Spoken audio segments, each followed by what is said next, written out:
ITI technical master channel पर एक बार पुनः मैं आप सभी का स्वागत करता हूं। आज के वीडियो में हम लोग इंजन के बारे में, इंजन एक महत्वपूर्ण टॉपिक है। शुरुआत से ही हम लोग इंजन के बारे में जानना चाहते हैं। हम लोग को सिलेबस में पढ़ना भी है, दैनिक यूज में भी काम आता है। तो इंजन के सारे चीज़ों के बारे में समझेंगे। इंजन या हीट इंजन, इंजन क्या है? सबसे पहले तो इसका परिभाषा आपको जानना चाहिए कि इंजन किसे कहते हैं। कुछ कंफ्यूजन भी है, कुछ लोग जानते भी हैं, आप लोग भी जानते होंगे। तो आप टेक्निकली कहेंगे इंजन एक प्रकार का मशीन है जो फ्यूल की तापीय ऊर्जा को यांत्रिक ऊर्जा में परिवर्तित करता है। यानी कि वैसा मशीन जो फ्यूल को जला करके उसके तापीय ऊर्जा को यांत्रिक ऊर्जा में परिवर्तित करता हो, इंजन कहलाता है। ठीक है, इंग्लिश में अगर कहोगे तो engine is a machine which convert heat energy of fuel to mechanical energy. ठीक है, तो हम लोग दैनिक लाइफ में बहुत सारे इंजन देखते होंगे, मोटर्स, कार में, व्हीकल्स में, पंपिंग सेट में, जनरेटर सेट में, वहां पे भी इंजन लगा रहता है। तो इंजन को अगर कहेंगे तो बेसिकली इसको दो भागों में बांटा जाता है। याद रखिएगा, इंजन को किसे कहते हैं और इसको कितने भागों में बांटते हैं? दो भागों में। पहला भाग को कहते हैं ECE, शॉर्ट फॉर्म है ECE। इसको एक्सटेंडेड फॉर्म में कहेंगे एक्सटर्नल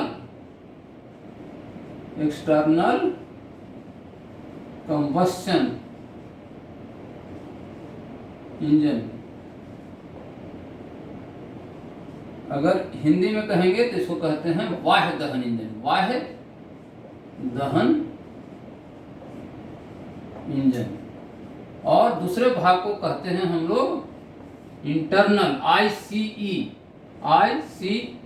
शॉर्ट में, एक्सटेंडेड फॉर्म में इंटरनल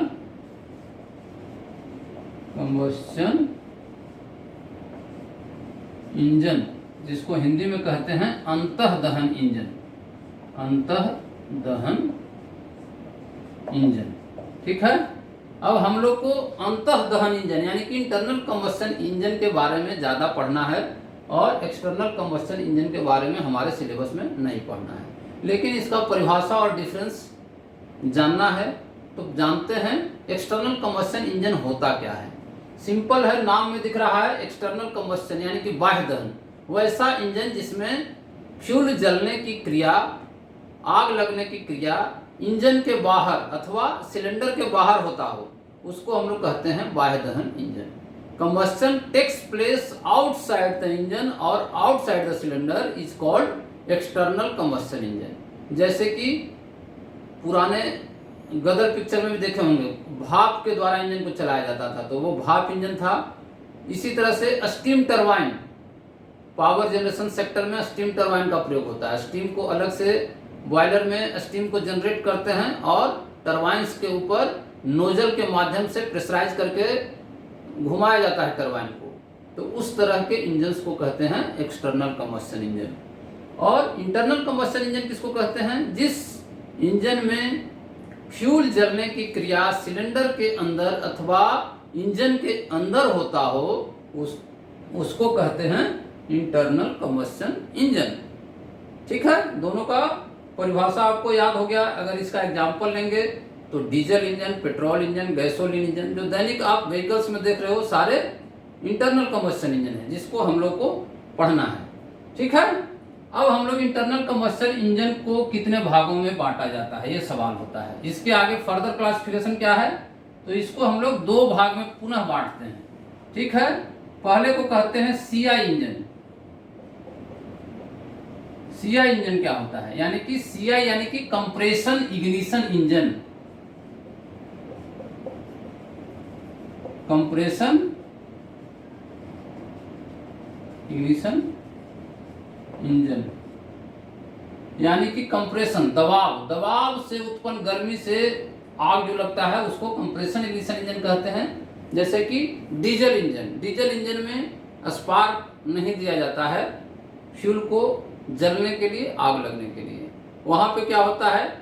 हवा को कंप्रेस करते हैं सिलेंडर में और कंप्रेशन रेशियो उच्च रखते हैं, ज़्यादा रखते हैं, तो हवा कंप्रेस होकर के हीट गेन कर लेता है, उसके ऊपर फ्यूल का छिड़काव करते हैं और आग लग जाती है, ब्लास्ट हो जाता है, फ्यूल जल जाता है। उसको हम लोग कहते हैं compression ignition engine, diesel engine को। ठीक है, कंफ्यूज नहीं होना है बिल्कुल। डीजल इंजन क्या है? कंप्रेशन इग्निशन इंजन है। कैसे डिफाइन करना है? वैसा इंजन जिसमें फ्यूल में जलने की क्रिया यानी कि आग लगने की क्रिया हवा के दबाव से उत्पन्न गर्मी के कारण होता हो, उसको हम लोग CI इंजन या कंप्रेशन इग्निशन इंजन के नाम से जानते हैं। अब दूसरा क्या हुआ? SI engine.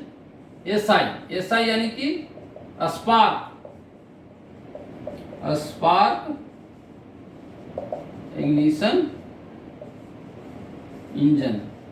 Spark ignition engine किसे कहते हैं? जिसमें फ्यूल को जलाने के लिए स्पार्क या चिंगारी देना पड़ता हो, वैसे इंजन को स्पार्क इग्निशन इंजन के नाम से जानते हैं। जैसे कि पेट्रोल इंजन, गैसोलीन इंजन। ठीक है, समझ गए होंगे स्पार्क इग्निशन इंजन क्या है और कंप्रेशन इग्निशन इंजन क्या है। अब कंप्रेशन इंजन को भी हम लोग दो भाग में बांटते हैं, डीजल इंजन और crude oil engine. Diesel engine क्या हो गया? डीजल इंजन जिसमें फ्यूल के रूप में डीजल का प्रयोग होता हो, यानी कि डीजल जो मार्केट में हम लोग मिलता है डीजल, उसका प्रयोग होता हो, उसको कहते हैं diesel engine. Crude oil engine पुराने जमाने का इंजन था, जब इंजन का डेवलपमेंट हुआ था उस समय का इंजन है, अब ये मार्केट में नहीं चलता है, यानी कि उतना रिफाइन किया हुआ फ्यूल नहीं है डीजल के जैसा। पहले का जो नॉन रिफाइंड फ्यूल था उसको क्रूड ऑयल कहते हैं, और उसके द्वारा जो इंजन चलता है उसको क्रूड ऑयल इंजन कहते हैं, जो कि अभी एग्जिस्टेंस में नहीं है, पुराना हो चुका है। और स्पार्क इग्निशन इंजन को हम लोग पुनः दो भाग में बांटते हैं। ठीक है, स्पार्क इग्निशन इंजन को दो भाग में, पेट्रोल इंजन और गैसोलीन इंजन। इस तरह से हम लोग क्लासिफिकेशन करते हैं। इतने तरह के इंजन्स हैं जिसके बारे में हम लोग को जानना है। फर्दर भी इसका अलग अलग डेवलपमेंट हुआ है, लेकिन जो बेसिक डेवलपमेंट है, बेसिक जो इंजन का क्लासिफिकेशन है, इस तरह का है। मेन और एक अगर क्लासिफिकेशन देखेंगे तो इसमें 2 स्ट्रोक इंजन और 4 स्ट्रोक इंजन, ये दोनों जो सिद्धांत है इन दोनों का, वो कौन सा है? 2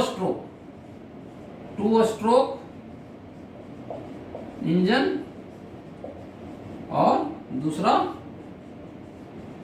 4 स्ट्रोक इंजन। दोनों होते हैं, कंप्रेशन इग्निशन इंजन वाला भी और स्पार्क इग्निशन इंजन वाला भी, दोनों सिद्धांत पे कार्य करते हैं, 2 स्ट्रोक और 4 स्ट्रोक। यानी कि जो सिद्धांत के अनुसार अगर कहेंगे तो इंजन दो तरह का हुआ, 2 स्ट्रोक इंजन और 4 स्ट्रोक इंजन। अब सवाल उठता है 2 स्ट्रोक इंजन किसे कहते हैं? तो वैसा इंजन जिसमें इंजन का एक साइकिल यानी कि एक चक्र में होता है सक्शन स्ट्रोक, कंप्रेशन, पावर और एग्जॉस्ट। एक क्रिया, 4 क्रिया होनी चाहिए, सक्शन, कंप्रेशन, पावर और एग्जॉस्ट की क्रिया। पिस्टन के 2 मूवमेंट यानी कि ऊपर से नीचे और नीचे से ऊपर गया, उसी में चारों क्रिया कर देता है, उसको हम लोग कहते हैं 2 स्ट्रोक इंजन। पिस्टन के 2 मूवमेंट में और क्रैंकशाफ्ट के एक चक्कर में हो जाता है, उसको कहते हैं 2 stroke engine.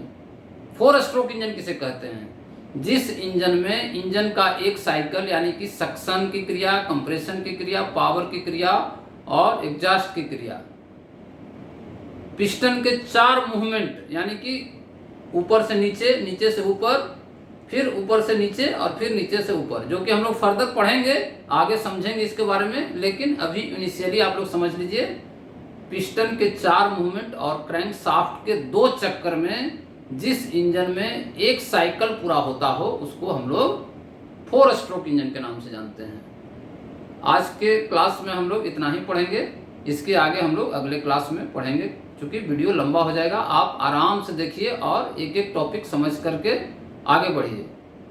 Thank you very much, thank you for watching. अगर आपको यह वीडियो अच्छा लगा हो तो इसे अपने दोस्तों के बीच में शेयर करें